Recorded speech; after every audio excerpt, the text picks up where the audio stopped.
everyone, this is your friend Jake Rodriguez Pomperada from Bacolod City, Negros Occidental Philippines. In this tutorial video, we will create a very simple student grade solver in Microsoft Visual Foxpro.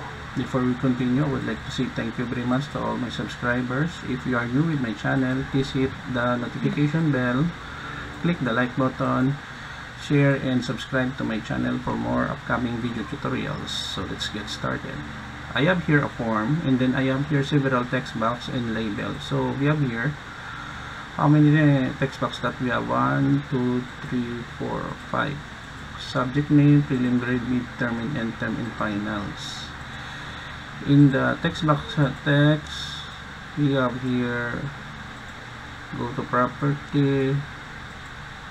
Okay, so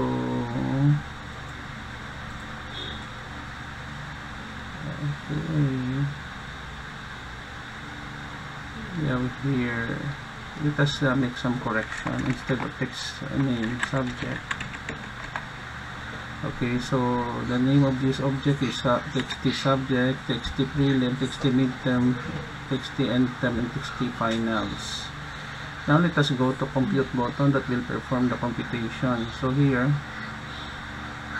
so we have here a prelim, midterm, end term. So we have here val, this form prelim, that value multiplied by 20% in the prelim, the same thing with midterm 30, and then the final end term will be 50%.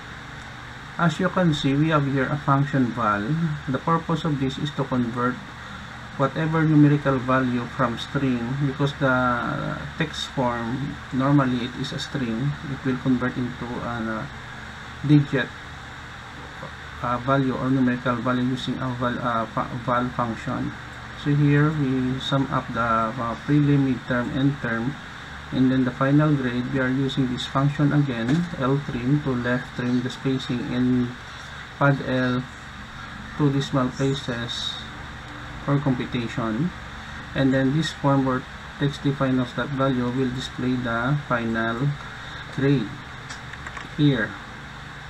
And then lastly, I just added a conditional statement if else statement in Microsoft Visual Foxpro. If so, if the grade is greater than or equal to 75, you pass the subject. If it is true, but it is false, you fail the subject. Let us save our work, and then let us run the program. Let's say the subject is science. Prelim grade, we have here 89, and then we have here 73, end term we have here 79. Compute. As we can see, the final grade is 79. You pass the subject, click OK. Another example, English. Let's see, the students struggle a lot, 74, midterm 67, and then end term we got only 71. When we click the compute button, the final grade is 70. The student failed, you failed the subject. So I will put a link in the description below where you can download this complete program listing. So we have your subject typing, and then it's a prelim 78, midterm 82, end term, which is dramatic improvement. Compute. So you pass the subject with the final grade of 87. This is it. Thank you guys for watching. This is your friend Jake Rodriguez Pomperada. Please don't forget to like, share, and subscribe to my channel for more upcoming video tutorials. Until to the next video tutorial guys, bye bye for now.